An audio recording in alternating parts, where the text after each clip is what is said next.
Okay, so we are set up, ready to go to teach you how to do the basic warping of a rigid heddle loom. Again, we are using the Ashford 10-inch samplet loom. On the reed, I have marked my beginning and end. I'm going to be making a 6-inch scarf, so I have that marked off. It goes into the neutral position. I use collapsible folding trays. I have the loom is secured here. The warping peg is secured over here, and I have this a distance of 6 feet. You can make it as long or short as you need for whatever project you're doing. Same thing with the width. Depending on what you're making is what you're going to do. The first thing we're going to do with your yarn is we're going to tie on to the back beam, and you want to make sure that this is secured well, and we always start with 3 knots just because we have had things come off. Heddle hook, large end of the heddle hook through the first slot that is marked, and you're going to loop it and you're going to pull it through. Now the important thing is the yarn coming from your skein should be towards you, and you just walk it down, loop it over the peg, let go. Do not hang on to it. When you come back for the second one, it is really important to make sure that you wrap around this bar. It's sitting on top from the ball, the yarn is. Just reach under. You want to wrap it around that back bar. Go into the next slot. Pull your yarn through. And again, the yarn coming from the skein is going to be towards you. Loop it, let it go. When you are actually pulling your yarn for the next pass, it'll tighten up and you'll have a more even tension. The next one, it's already under the bar, so just grab it, pull it up, go into the next one, pull through. Again, just walk it down, wrap it around, let it go. And you're going to continue in this manner until you get to the other string, and then we will show you the next thing that we need to do. Okay? All right, we are almost done. Just a couple more.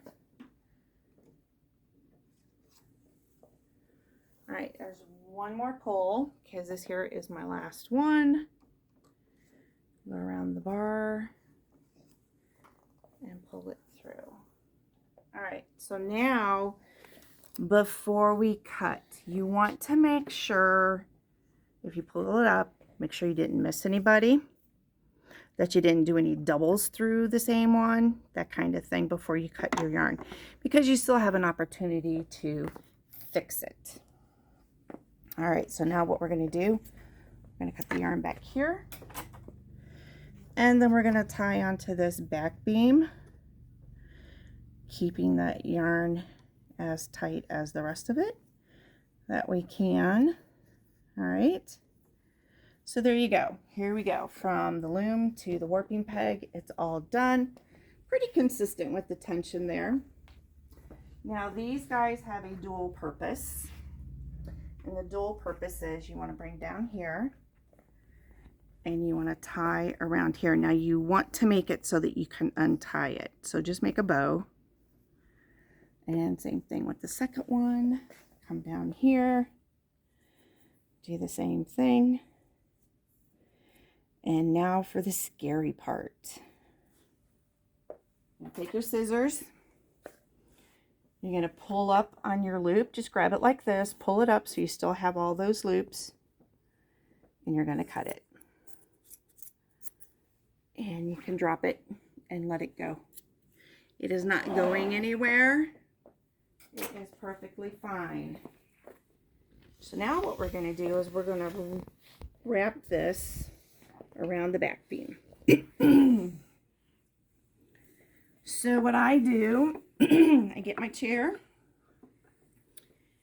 I use my left hand to control the tension of the thread so I can keep them all the same. I lay my hand here so that I can reach up and turn away.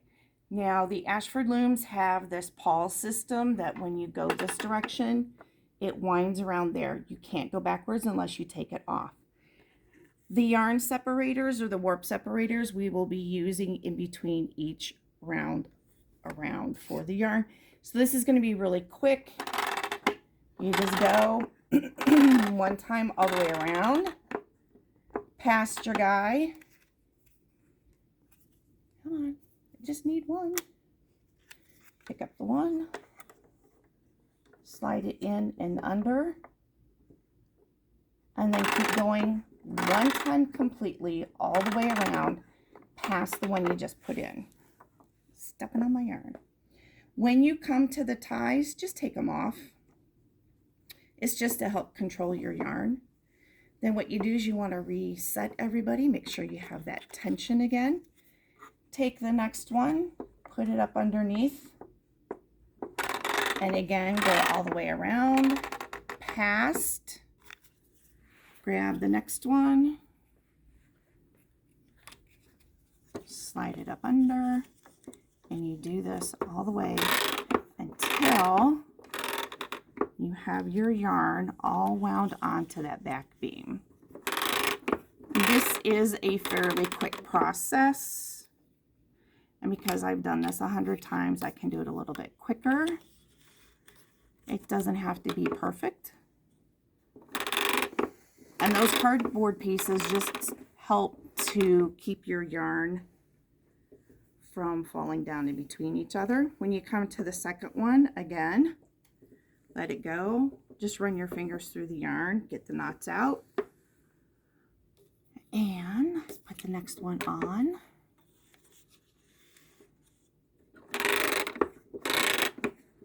All the way around past the last one. Put the next one on.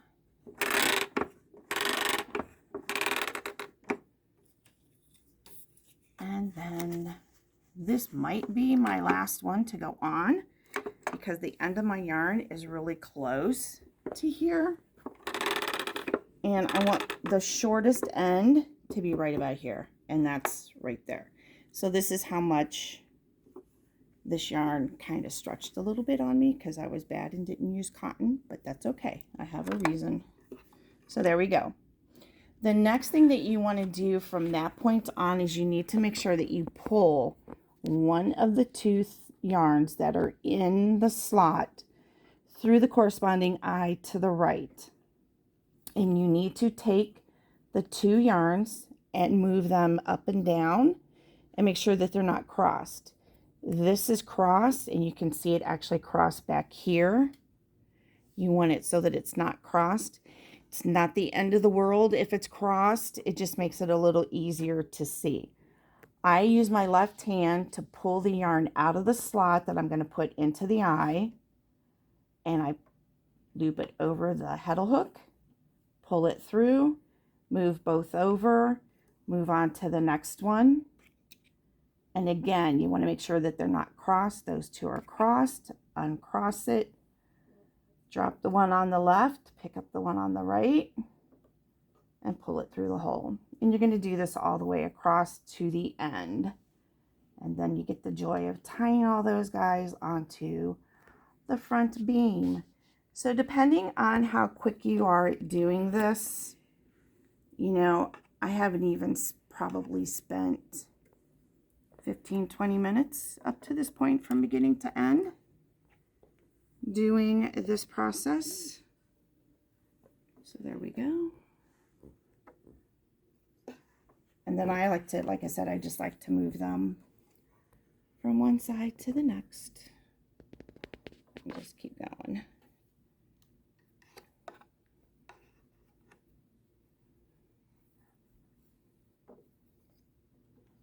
And you're going to take your time. Like I said, I've done lots of these, so I'm a little quicker at it.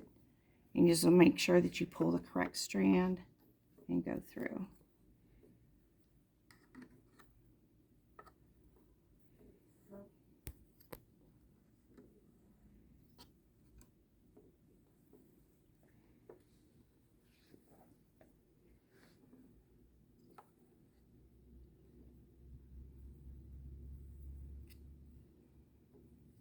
And Chris is my cameraman today.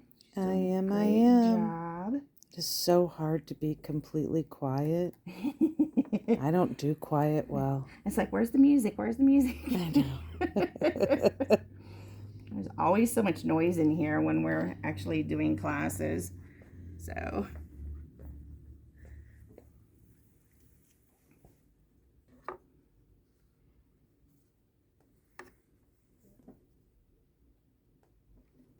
Now I'm going to ask a question while you're doing this. sure. So when we had our weave-in the other day, Rhonda warped her rigid heddle, and she did 2 strands per each slot and through each eye. Yep. Like, what's the purpose of that? Like, why do you and don't you? So that's like a double warp. Okay. And it just gives you, say you're going to use 2 strands to weave with. It's like warping 2 strands. It just makes a denser fabric. Okay. So if you have, I've never done that. yeah, so if you have smaller yarns, so say I think she was using bamboo pop. She used bamboo. She used bamboo pop. And she was using the 7.5 Heddle, which is what I'm using. And she double warped it because she wanted a thicker material when she was done. Okay. And her piece was beautiful. Oh, I mean, it's absolutely beautiful. making. Well, she was using the calcs. Yes. As her weft, and it just looked so pretty. She used grape in the bamboo pop. So there was a purple. Okay.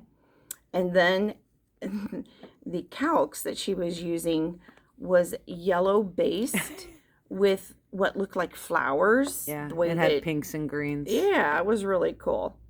So, okay, there's the last one. I'll put the guy back over there. All right, so now when you look at this, every slot and every eye has a piece of yarn. Yep. So you can do like that. You can go like that. So it's going to move. So, and we're still in the neutral position. That has not changed. And I want to even out my ends here so that they're close to the same. One of my customers was doing this and I couldn't figure out what she was doing, but you know what? It actually makes it easier. Oh, it does. To tie onto the front if you have them about all the same length. Yeah, I did not do that with mine during the weave-in, and I was like, oh, well, hey. Okay, so there's 10 inches of yarn on this side and 2 on the other. Yep. But that's okay. Into the fiber jar. All right, so now what you want to do is I need a little more room here so I can pull that back. You want to find center. I know there are 24 slots and eyes, so I want to do 12. 2, 4, 6, 8, 10, 12. And then there should be 12 on the other side. 2, 4, 6, 8, 10, 12. 2, 4, 6, 8, 10, 12. Yep. This is the middle. And what I'm going to do is I'm going to pull 4 from the right side and I'm going to split. You see this? Split the 2. And you go over the bar and underneath. And you take your 2 strands from either side and you tie a bow. Now this is the front bar or beam, and this has to be able to be untied later. So there you go, as tight as you can.